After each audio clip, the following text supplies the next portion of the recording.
नमस्कार, मैं हूं शुभ मिश्रा और आप देख रहे हैं जोहार झारखंड। चलिए करते हैं बुलेटिन की शुरुआत और सबसे पहले आपको बड़ी खबर लोहरदगा से बताएंगे, जहां पुलिस ने घर से भारी मात्रा में विस्फोटक सामान बरामद किया।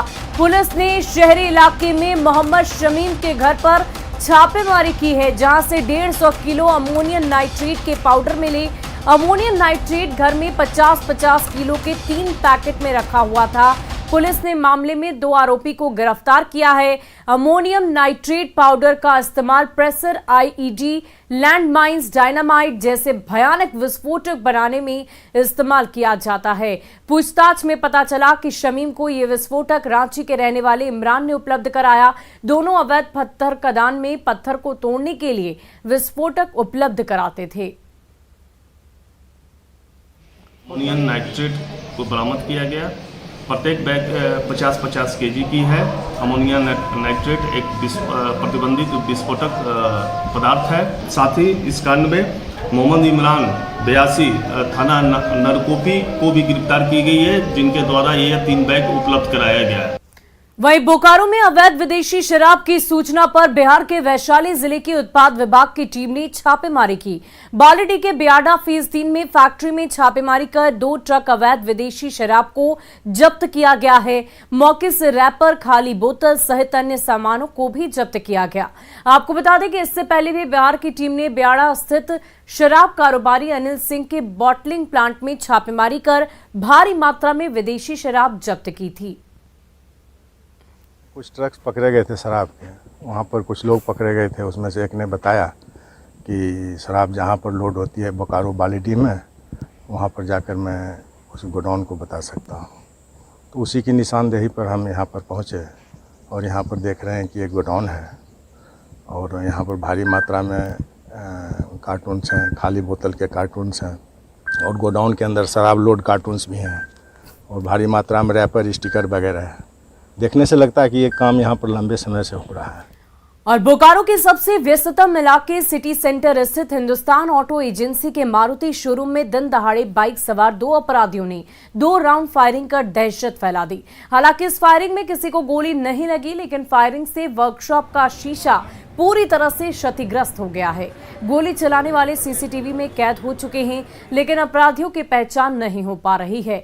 घटना के बाद सेक्टर 4 थाना पुलिस मौके पर पहुंचकर घटनास्थल से 2 खाली खोखा भी बरामद किया और मामले की जांच शुरू कर दी है। पुलिस का कहना है कि बिना वजह की गोली नहीं चलाई जा सकती है, लेकिन जिस तरह से गोली चलाई गई है इसका उद्देश्य हानि पहुंचाना नहीं लगता। कोई अननोन आदमी 2 गोली चलाए हैं हम लोग के शोरूम का शीशा पर, वर्कशॉप का शीशा पर। करीब 3:01 में 2 लड़का मोटरसाइकिल से आया। एक आदमी जो चला रहा था वो हेलमेट पहना हुआ था।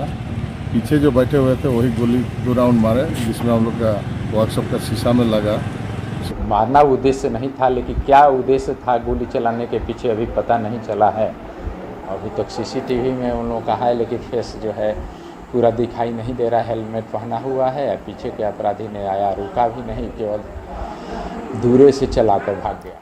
और धनबाद में गैंग्स ऑफ वासेपुर में टकराव तेज हो गई है। वासेपुर डॉन फहीम खान के बेटे इकबाल ने प्रिंस खान को आतंकवादी बताया है। दरअसल वासेपुर डॉन फहीम खान के बेटे इकबाल खान की आज कोर्ट में पेशी हुई। इकबाल ने फहीम खान के करीबी नन्हे खान हत्या के बाद सुर्खियों में आए। प्रिंस खान पर उन्होंने हमला बोला। प्रिंस खान कई वीडियो को जारी कर खुद को छोटे सरकार बताया है और हाल में ही कांग्रेस के अल्पसंख्यक महासचिव मोहम्मद इसराफल को जान से मारने की धमकी दी थी। कोर्ट में पेशी में आए इकबाल खान ने प्रिंस खान पर हमला करते हुए कहा कि प्रिंस आतंकवादी है, वो हिंदुस्तानी नहीं है, तभी तो बिल में छिपकर धमकी देता है। काटेंगे, अमन सिंह को जहर दे दिए। जब धनबाद जिला है तो डर से सोना का चेन जूता भेज रहा कि जान बकस दीजिए। और प्रिंस में कितना दम है ना सब जानता है, समझे। बिल में छुप के बिल से निकल के बात करें ना, तब ना बताएंगे। अब तो तालिबानी स्टाइल में हथियार लड़ाने लगा है। हाँ, तो आतंकवादी है तो तालिबानी स्टाइल में करेगा ना, हिंदुस्तानी नहीं ना है। और अगली खबर गढ़वा से, जहां मंत्री हफीजुल हसन ने विवादित बयान दिया है। इफ्तार पार्टी में शामिल होने आए हफीजुल हसन ने कहा कि ऐसा नहीं है कि हम 20% हैं और आप 80%। अगर 20% मेरा घर जलेगा तो आपका भी 80% जलेगा।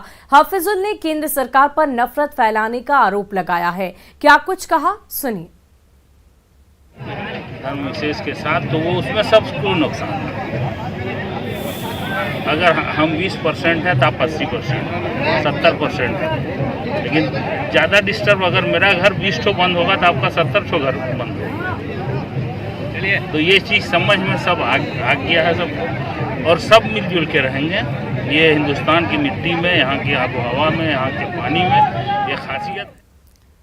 वहीं गढ़वा में मंत्री हफीजुल हसन के दिए गए विवादित बयान पर बीजेपी ने कड़ी प्रतिक्रिया दी है। प्रदेश प्रवक्ता प्रतुल शाहदेव ने कहा कि मंत्री सांप्रदायिक द्वेष फैला रहे हैं। ऐसे में उन्होंने मुख्यमंत्री से मंत्री हफीजुल हसन को बर्खास्त करने की मांग की।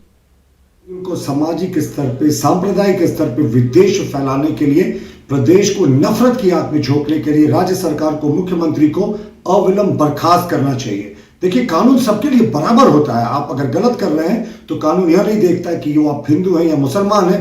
लेकिन हफीजुल हसन ने आज जिस तरीके से 20 और 80 की बात की, वो साफ दिखा दिया कि आज भी वो हिंदुओं को अलग नजरिए से और मुसलमानों को अलग नजरिए से देखते हैं। और झारखंड के राज्यपाल रमेश बैस ने पीएम मोदी और गृह मंत्री अमित शाह से मुलाकात की है। मुलाकात की खास बात यह रही कि मुलाकात में सीएम हेमंत सोरेन ने खनन पट्टे को लेकर चर्चा की है। राज्यपाल ने पूरे मामले से गृह मंत्री अमित शाह को अवगत कराया है। साथ ही पीएम मोदी को भी पूरे मामले की जानकारी दी। राज्यपाल के पीएम के साथ करीब 30 मिनट तक हुई बातचीत।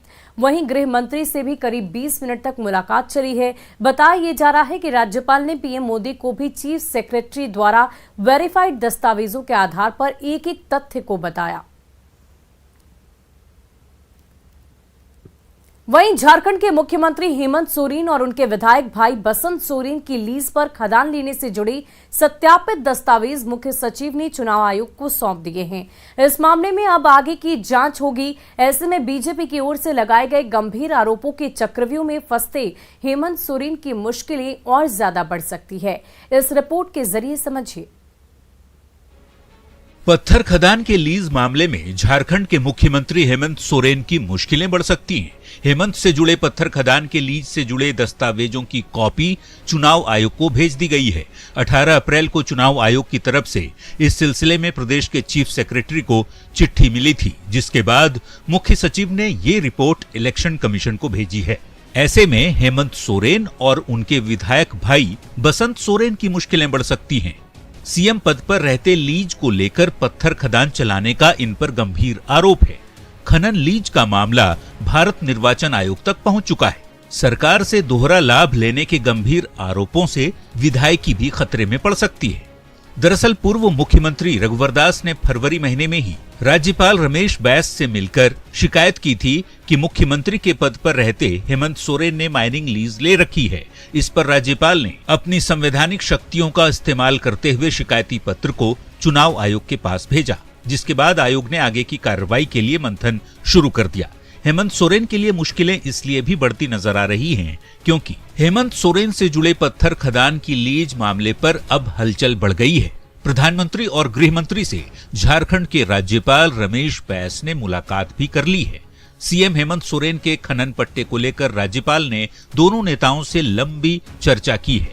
बीजेपी नेता रघुवर दास की ओर से जो शिकायत पत्र राज्यपाल को भेजा गया था, उसमें क्या कुछ आरोप लगाए गए थे, उसे जान लीजिए। मुख्यमंत्री ने लोक सेवक के रूप में अपने पद का दुरुपयोग किया और अपने नाम पर माइनिंग लीज ली है। इसमें भ्रष्टाचार निवारण अधिनियम की धारा 13(2) के तहत कार्रवाई की मांग की गई है। साथ ही लोक सेवकों के लिए गृह मंत्रालय की ओर से जारी कोड ऑफ कंडक्ट के उल्लंघन का भी आरोप है। इसके तहत सीएम या मंत्री बनने के 2 महीने के भीतर व्यावसायिक गतिविधियों से खुद को अलग करना होता है, लेकिन इसमें ऐसा नहीं किया गया। वहीं सीएम का माइनिंग लीज लेना लोक प्रतिनिधित्व अधिनियम की धारा 9(1) के दायरे में भी आ जाता है। इसके तहत कोई व्यक्ति सरकार के साथ व्यापारिक गतिविधि के लिए करार करने पर अयोग्य घोषित हो सकता है। जाहिर तौर पर अब जबकि सरकार की ओर से जवाब चुनाव आयोग को भेज दिया गया है, ऐसे में आयोग आगे क्या कुछ कर सकता है, इसे भी समझ लीजिए। सरकार की तरफ से मिले कागजात के आधार पर चुनाव आयोग अब हेमंत सोरेन से उन पर लगे आरोपों पर जवाब मांगेगा। जवाब के बाद आयोग फैसला करेगा कि लोक प्रतिनिधित्व अधिनियम 1951 की धारा 91A के तहत विधानसभा की सदस्यता समाप्त की जा सकती है या नहीं। जवाब के आधार पर चुनाव आयोग अपनी रिपोर्ट राज्यपाल को देगा। देखना होगा चुनाव आयोग कितने दिनों के भीतर मुख्यमंत्री से जवाब मांगता है। Bureau report, news 18। और पेट्रोल की बढ़ती कीमतों का ठीकरा आज पीएम मोदी ने गैर बीजेपी शासित मुख्यमंत्रियों पर फोड़ दिया। पीएम मोदी के वैट कम करने की सलाह पर सियासत गर्मा गई है।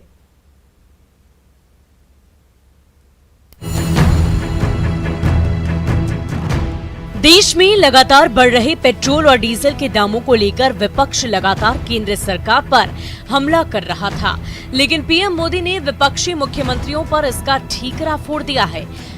पेट्रोल डीजल की कीमतें इन राज्यों में अब भी दूसरों के मुकाबले कहीं ज्यादा है। पश्चिम बंगाल, तेलंगाना, आंध्र प्रदेश, तमिलनाडु, केरला, झारखंड, किसी न किसी कारण से उन्होंने इस बात को नहीं माना। आप पिछले नवंबर में जो करना था 6 महीने डिले हो चुका है।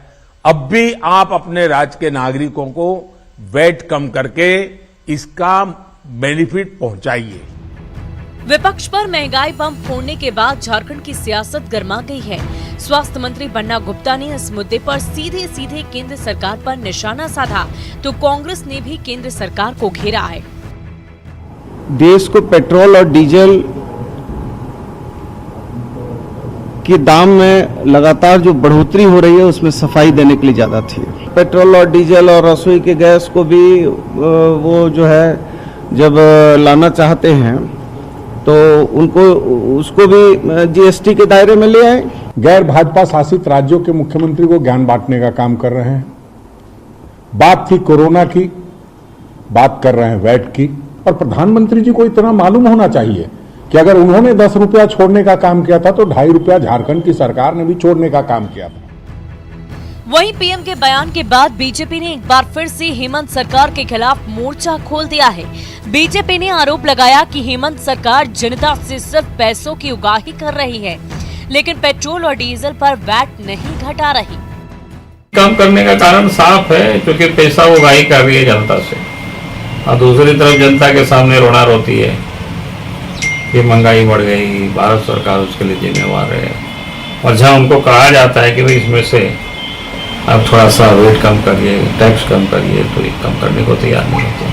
वैट की बात है या जीएसटी में इसको लाने की बात है, तो आप देखिए कि जब बिहार कर सकता है, जब उत्तर प्रदेश कर सकता है, जो अन्य जो भाजपा शासित राज्य हैं वो वैट में कमी कर सकते हैं, तो आखिर झारखंड के साथ ऐसी क्या मजबूरी है कि वो वैट में वो कम कटाव छूट देने के पक्ष में नहीं है? इसलिए क्योंकि ये लोग फेडरलिज्म स्ट्रक्चर पे विश्वास नहीं करते।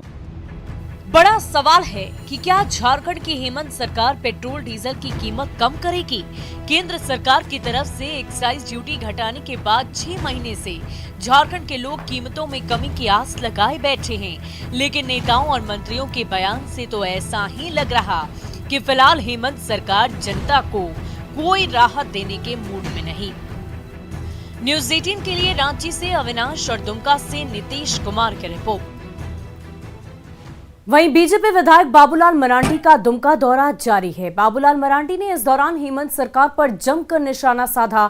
उन्होंने कांग्रेस नेता का हवाला देते हुए कहा कि जब तक बसंत सोरेन को हर दिन 1 करोड़ रुपए नहीं मिल जाते तब तक उन्हें नींद नहीं आती। उन्होंने आरोप लगाया कि अधिकारियों को किसी भी तरह पैसे देने पड़ते हैं। उन्होंने झारखंड में बालू और पत्थर की लूट का भी आरोप लगाया है। अब शिकारी पड़ा तरफ तो लोग कहते हैं वहां जो रेट चलता था वो भी वहीं का चलेगा, दूसरा का नहीं चलेगा। भैया झारखंड में दूसरे लोग क्या करेंगे? आज तुम्हें बताता हूँ, कांग्रेस के नेता हमें लोग बता रहे थे, दूसरों की नहीं, जो सरकार में साथ बैठे हुए बोला कि सर पता है कि बलसाम सोरेन को प्रत्येक दिन 1 करोड़ रुपया नहीं मिलता है तो रात में उनको नींद नहीं आती है, कहीं से भी अफसरों को 1 करोड़ रुपया उनको पहुंचाना पड़ता है तब वो सो पाते। ये हालत है इस प्रदेश की, तो अब कैसे विकास होगा इस राज्य का, इस क्षेत्र का विकास होगा? वो यहाँ से ही विधायक है।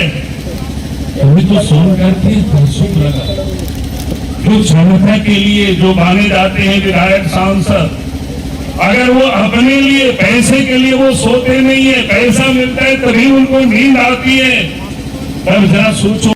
और फिलहाल के लिए इस बुलेटिन में इतना ही, मुझे दीजिए इजाजत। आप बने रहे न्यूज़ 18 बिहार झारखंड के साथ।